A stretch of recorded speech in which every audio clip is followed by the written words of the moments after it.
Le premier sommet États-Unis-Afrique, on en a parlé il y a quelques instants, c'est le premier du genre. Des Américains qui, on le sent, veulent investir sur le continent africain. Alors, ce sommet va-t-il déboucher sur de nouvelles relations diplomatiques, commerciales? On en parle avec vous, Seydi Kaba. Vous êtes journaliste et écrivain et vous êtes le grand témoin de ce 64 minutes. On en parlera aussi avec vous, Dominique Larèche, notre envoyé spécial à Washington. D'abord, Seydi Kaba, pourquoi ce sommet si tardivement entre États-Unis et pays africains? Je pense que les Américains ont pris conscience du retard qu'ils ont accusé par rapport à de nouveaux acteurs. Je pense particulièrement à la Chine, qui est devenue depuis une dizaine d'années le premier partenaire économique et commercial du continent africain, avec un volume d'échange de l'ordre de 200 milliards. La Chine qui est devenue le premier investisseur sur le continent.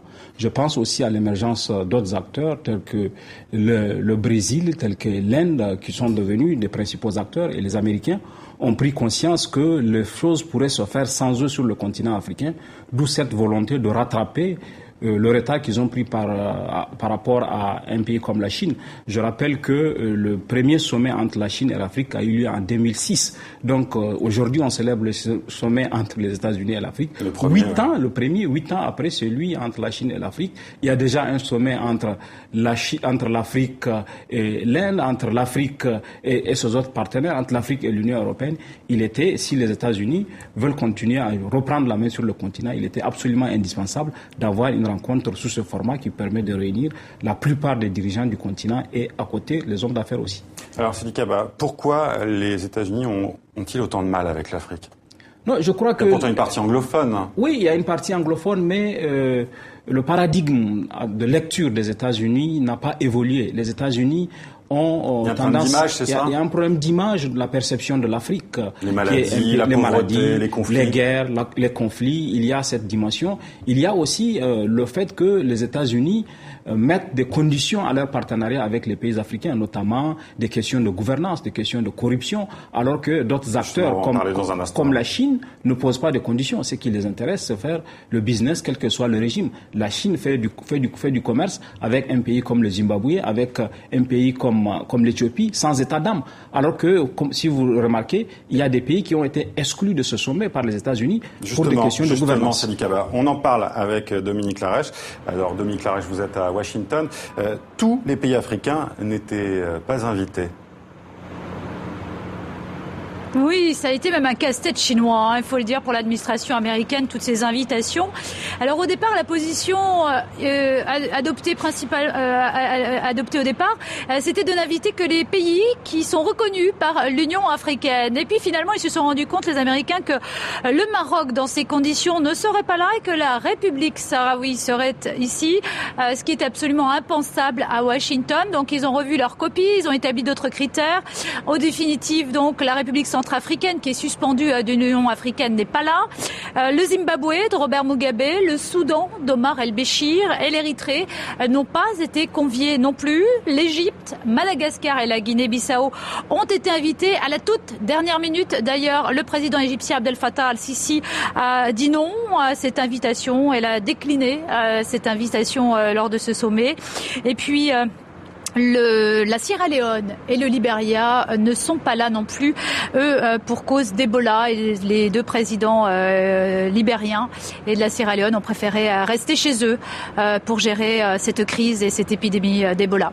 Alors Seydi Kaba, cette question de bonne gouvernance, on en a déjà parlé, ça ne plaît pas trop aux pays africains qui ont l'impression que les pays du Nord leur donnent des leçons. C'est ce qu'on a entendu au début de ce sommet. Oui, c'est toujours pour un régime qui tente de modifier la Constitution, comme on l'a vu, puisque le secrétaire d'État John Kerry a rencontré 3 présidents africains qui sont concernés par des éventuelles modifications, à savoir le Congolais Joseph Kabila, le Burundais Pierre Nkurunziza et un 3e président ont été rencontrés par John Kerry, justement pour que les États-Unis le rappellent. Ces régimes-là ne sont pas habitués dans leurs relations avec l'extérieur à ce qu'on leur rappelle les questions de gouvernance. Ce qui les intéresse, c'est simplement de pouvoir établir des relations d'affaires, des relations de partenariat sans que la question des droits de l'homme et de la gouvernance soit soulevée. Ce qui déçoit les sociétés civiles africaines, puisque les sociétés civiles ont souvent reproché aux partenaires du nord des pays africains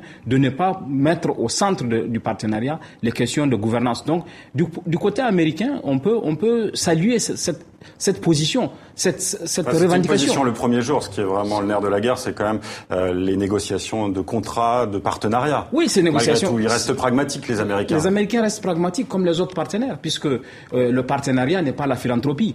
Que ce soit la Chine, que ce soit l'Europe, que ce soit les autres parties du monde, dans leur relation avec l'Afrique, ce qui les intéresse, c'est leur intérêt. Il appartient aux pays africains de mieux s'organiser pour défendre, pour savoir ce qui est leur intérêt. Les États-Unis, pour l'instant, ont instauré ce qu'on appelle la loi pour la croissance et la croissance économique en Afrique, l'AGOA en anglais, oui, qui en va 2000, être négociée aussi. Qui va être négociée, mais qui n'a pas produit l'électrochoc qu'on attendait.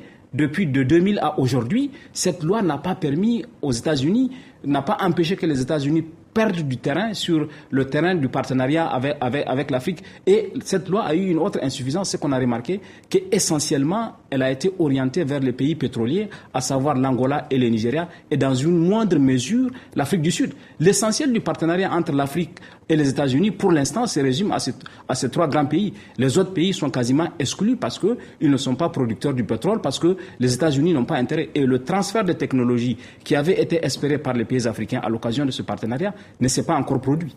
Alors Barack Obama a annoncé 14 milliards de dollars d'investissement américain sur le sol africain.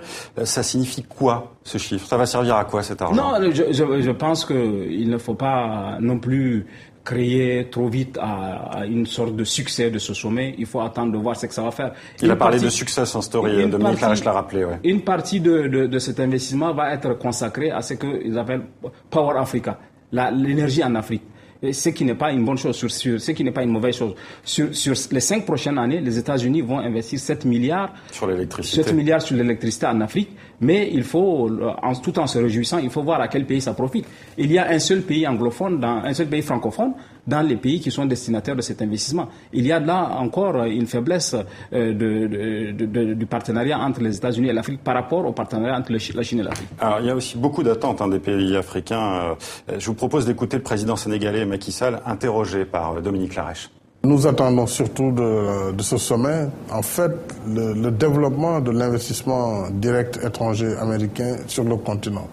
Sur les 300 et quelques milliards de dollars que les États-Unis investissent, la majorité va en Europe, c'est à peine 1% de cette manne qui vient en Afrique. Imaginez si on multiplie ne serait-ce que par 5 cet investissement qui pourrait passer de 3 milliards de dollars à 15 milliards de dollars sur le continent, voire 20 milliards de dollars. C'est pas grand-chose pour les Américains, mais ça va changer fondamentalement le visage du continent. Et vous pouvez retrouver l'intégralité de cet entretien avec le président sénégalais dans notre journal Afrique, mais aussi sur tv5monde.com. Alors, Sidi Kaba, on sent quand même que le président Obama n'a pas fait de l'Afrique sa priorité en matière de politique étrangère. Aucun rendez-vous bilatéral n'est prévu avec des chefs d'État africains pour ce sommet. Oui, c'est exact. Le président Obama, même ce sommet est une sorte de rattrapage.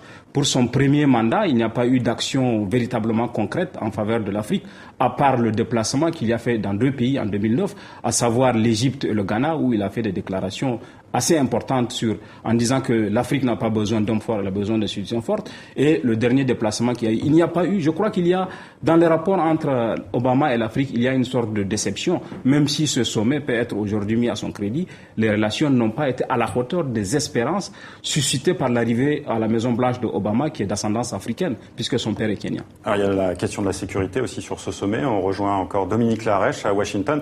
Dominique, quel est le programme pour la 3e et dernière journée demain?